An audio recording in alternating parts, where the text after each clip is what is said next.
Hello, guys, welcome back to our daily current affair channel. I hope you all are doing well and be happy. Now, we will start the current affair of 14 January 2026. Question number first: which program was launched by the Government of India to promote AI literacy among the youth and the prepare citizens for an AI driven future? जो भारत सरकार है उसने युवाओं में AI साक्षरता दर बढ़ाने और AI आधारित भविष्य के लिए नागरिकों को तैयार करने हेतु कौन सा कार्यक्रम लॉन्च किया है? Options are: option A is Digital India Mission, option number B National AI Literacy Programme Yuva AI for All, option number C Future Skill AI Initiative, या option number D Bharat AI Shiksha Abhiyan. Image देखिए, Yuva AI for All. Our right answer is option number B is the correct answer. National AI Literacy Program. युवा AI for all. ये जो programme है इसके तहत जो है मुख्य कोर्स के रूप में इसको पेश किया गया है और इसका जो मेन उद्देश्य है युवाओं को एआई कौशल प्रदान करना है ताकि वो भविष्य के लिए डिजिटल और तकनीकी अवसरों का लाभ उठा सकें। और यह जो पहल है मुफ्त है और बहुभाषी जो मल्टीलिंगुअल शिक्षा प्रदान करती है, बहुत सारी भाषाओं में दे सकती है शिक्षा और किसी तकनीकी पृष्ठभूमि की आवश्यकता नहीं है इसमें। और यह भारत में जो जिम्मेदार और समावेशी एआई उपयोग को बढ़ावा देती है। Next question, question number second: which of the following statement about गति शक्ति मल्टी मॉडल कार्गो टर्मिनल, जिसे आप जीसीटीज कह रहे हैं, इस करेक्ट? भाई जो गति शक्ति मल्टी मॉडल कार्गो टर्मिनल है इसके बारे में कुछ कथन नीचे दिए गए हैं, सेंटेंस स्टेटमेंट है। इसमें से कौन सी करेक्ट है ये आपको बतानी है। पहली स्टेटमेंट कही गई है developed under 2021 ministry of railway policy to promote multi modal logistic. Number 2 कथन कहा गया है integrate rail transport with road ports and airports to improve the fleet efficiency. और जो तीसरे नंबर का कथन कहा गया है locomotives are detach during the loading and unloading to reduce cost. भाई इसमें से इन तीनों कथनों में से कौन कौन से सही हैं? Our options are: option A is 1 and 2 only, option B is 2 and 3 only, option C is 1 and 3 only, या ऑप्शन डी 1 2 3 तीनों ही सही हैं। बताइए। Our right answer is option number A is the correct answer. इसमें सिर्फ ये दो ही बातें सही हैं कि ये डेवलप किया गया 2021 में मिनिस्ट्री ऑफ रेलवे, इसलिए प्रमोट मल्टी मॉडल लॉजिस्टिक के लिए, ये बात तो ठीक है। दूसरे कथन में क्या कहा गया integrate rail transport with road ports and airport to improve, किस लिए इम्प्रूव किया फ्लीट एफिशिएंसी को। अब तीसरे बात में इसने ये बात भी ठीक है। तीसरी बात है locomotive are detach during the loading and unloading to reduce cost. ये डिटैच करने की बात कह रहा है भाई, जब वो लोडिंग और अनलोडिंग होती है उस टाइम पे, तो ये डिटैच नहीं होगा, ये बात गलत है, इट इज अटैच्ड।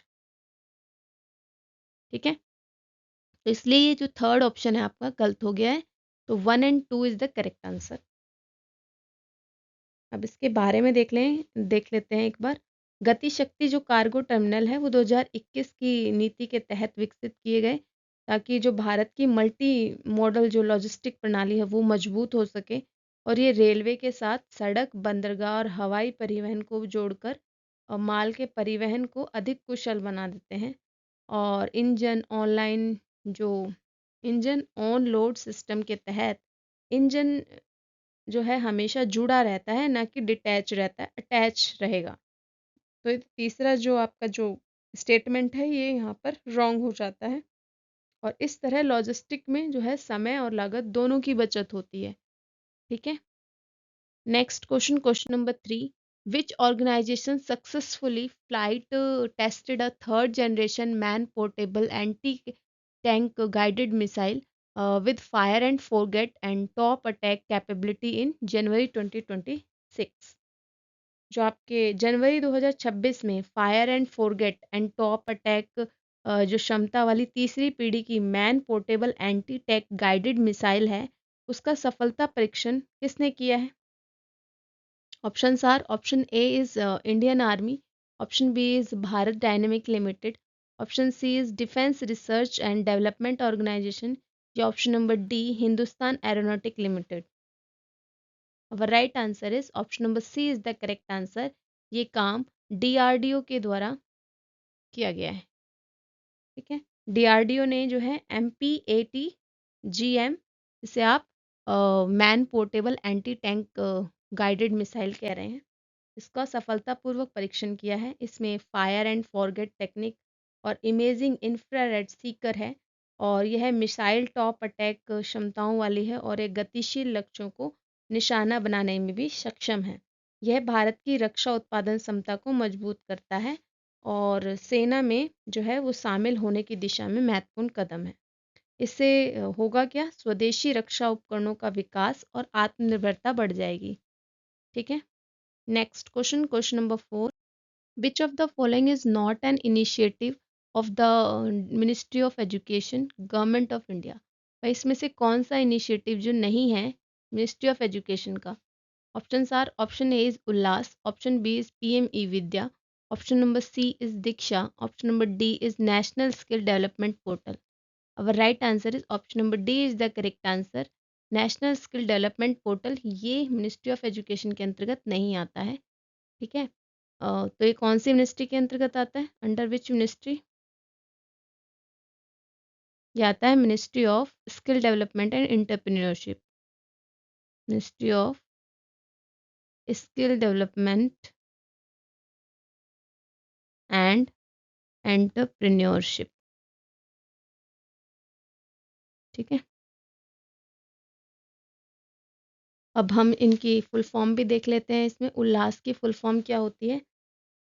उल्लास की फुल फॉर्म है आपकी understanding life long learning for all in society. क्या है? Understanding life long learning for all in society. ठीक, पीएम ई विद्या की फुल फॉर्म क्या है? प्राइम मिनिस्टर ई विद्या प्रोग्राम ही है ये तो। और दीक्षा क्या है? ये भी आपका एजुकेशन से रिलेटेड ही है, digital infrastructure for knowledge sharing. क्या, यहाँ देख लेते हैं दीक्षा की फुल फॉर्म क्या है? डिजिटल इंफ्रास्ट्रक्चर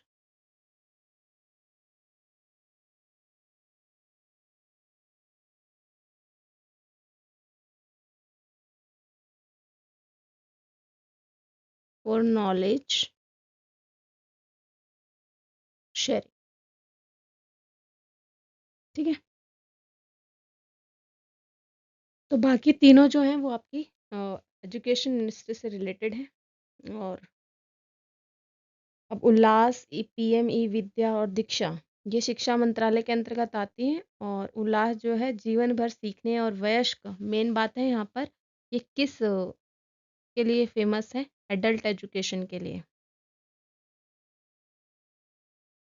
ठीक है, और पीएम ई विद्या जो है प्रोवाइड करती है equitable access to quantity digital learning through online and broadcasting platform से। और दीक्षा क्या है? ऑफर करती है digital resources and learning tools for student के लिए भी और टीचर के लिए भी अक्रॉस इंडिया। ठीक, next question, question number 5, which initiative was launched by India's Ministry of Electronic and IT on 13 January 2026 to strengthen the country's language AI ecosystem? Bharat सरकार के इलेक्ट्रॉनिक्स एंड आईटी मंत्रालय ने 13 जनवरी 2026 को किस पहल को लॉन्च किया है, जो कि देश के भाषा एआई इकोसिस्टम को मजबूत बनाएगी? Options are, option A is Bhashini Samudaye, option B is Digital India Mission, option number C is National AI Portal, या option number D Bhasha Daan. आप इमेज में देखेंगे भाषणी समुदाय। व right answer is option number A is correct. Bhashini Samudaye जो है इसका जो एम क्या है, स्केल करेगा लैंग्वेज एआई सॉल्यूशन को and to promote multilingual digital services. ठीक है, और increase collaboration among expert institution and citizen for inclusive AI system. जो भाषणी समुदाय है उसका जो पहल का मुख्य उद्देश्य क्या है? भाषा आधारित एआई समाधानों को विकसित करना और बहुभाषी डिजिटल सेवाओं को बढ़ावा देना। और यह जो है विशेषज्ञ संस्थान और नागरिकों के बीच सहयोग को बढ़ावा देगा। टू एंड यह समावेशी एआई इकोसिस्टम तैयार करेगा और इसका जो मेन लक्ष्य है वो भारत को डिजिटल और तकनीकी समावेशन में सुनिश्चित करना है। Next question, question number 6। The Union Minister for Heavy Industries and Steel chaired a consultation meeting on a scheme promoting the manufacturing of। जो भारी उद्योग और इस्पात मंत्रालय है उसने हाल ही में किस योजना के तहत निर्माण जो बढ़ाने की चर्चा की है? Options are, option A is sintered rare earth permanent magnet, option number B electric vehicles, option number C solar panels, option number D lithium ion batteries. और right answer is option number A is correct answer, sintered rare earth permanent magnet. इस योजना का जो कुल budget है वो कितना है? इसका आउटले कितना है? का आउटले है 7,280 करोड़ रुपीस। ठीक है, इसका मुख्य उद्देश्य क्या है? भारत में जो centred rare earth permanent magnet है उसके निर्माण को बढ़ावा देना है ताकि और इसमें पूंजी सहायता और बिक्री लिंक्ड प्रोत्साहन शामिल है। यह पहल जो है देश को वैश्विक प्रतिस्पर्धा जो वर्ल्ड लेवल पे कॉम्पिटिशन्स हो रहे हैं उसमें सक्षम बनाने और तकनीकी आत्मनिर्भरता, ताकि हम जो सेल्फ सपोर्टिंग हो और सेल्फ सफिशिएंट गोल्स को अचीव कर पाए इंडिया टेक्नोलॉजी रूप में। ठीक है, next next question, question number. The DST Nidhi Center of Excellence inaugurated at IIM Ahmedabad aims to support। जो IIM अहमदाबाद है में उद्घाटित DST NIDHI centre of excellence है, इनका मेन उद्देश्य क्या रहा है? Options are, option A is deep tech startup and technology translation, option number B is traditional manufacturing industries, option number C is renewable energy farms, या option number D is agricultural cooperatives. What was the correct answer? क्या main उद्देश्य है? और right answer is option number A is deep tech startup and technology translation. यह जो है 40 करोड़ रुपए के इस केंद्र के तहत स्टार्टअप, इसमें कौन कौन शामिल है? स्टार्टअप्स, आपके एंटरप्रेन्योरशिप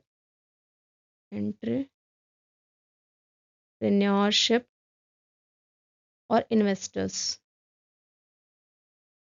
इन सबको वैज्ञानिक अनुसंधान को व्यावसायिक समाधान में बदलने के लिए मदद मिलती है और यह डीप टेक नवाचार को प्रोत्साहित करता है और भारत को वैश्विक तकनीकी नेतृत्व में सुदृढ़ करता है और यह केंद्र प्रबंधन और तकनीकी मार्गदर्शन दोनों प्रदान करता है। तो मेन बात है इसमें ये स्ट्रेंथन करेगा इंडिया इंडिया की पोजीशन को इन ग्लोबल टेक्नोलॉजी लीडरशिप। ठीक है, next question, question number. The Indian Army recently inducted the MAPSS system. What is notable about it? जो भारतीय सेना ने हाल ही में MAPSS सिस्टम को शामिल किया गया है, यह किसके लिए प्रसिद्ध है?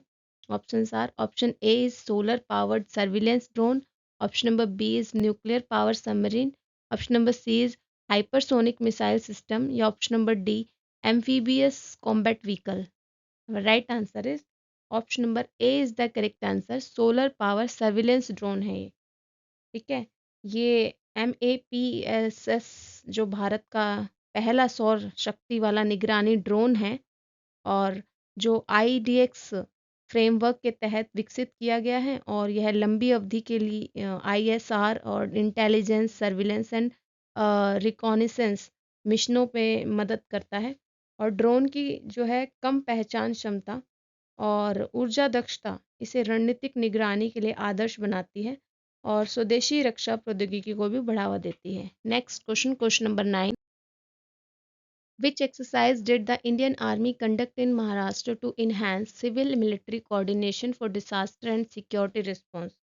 जो महाराष्ट्र के अंतर्गत भारतीय सेना ने किस अभ्यास के तहत नागरिक सैनिक समन्वय बढ़ाने और सुरक्षा और आपदा प्रतिक्रिया को सुधारने के लिए अभ्यास किया है? Option are, option A is Sanjha Shakti, option B is शक्ति प्रहार, ऑप्शन सी इज वज्र प्रहार, या ऑप्शन डी इज युद्ध अभ्यास? अवर right answer is option number A is the correct answer, साझा शक्ति।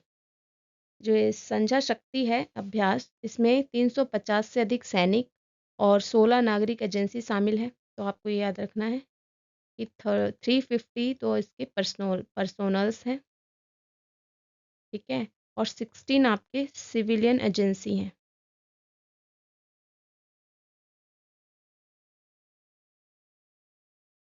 ये फोकस करती हैं किस बात पर?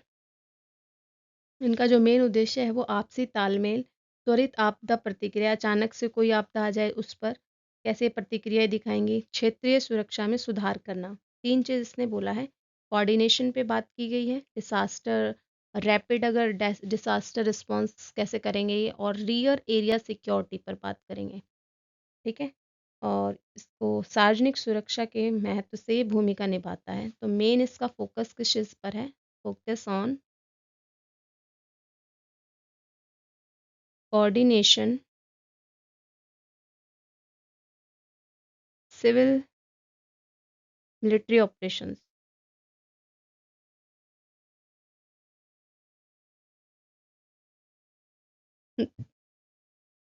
ठीक है, ये हैं आज के करंट अफेयर एंड ये आपके one liner recap as usual, English में भी और हिंदी में भी। भाई ये वीडियो आपको किसी भी तरीके से किसी भी एग्जाम के लिए हेल्पफुल लगती है तो आप इस वीडियो को share, like, comment and subscribe भी करें। Thank you so much for watching this video.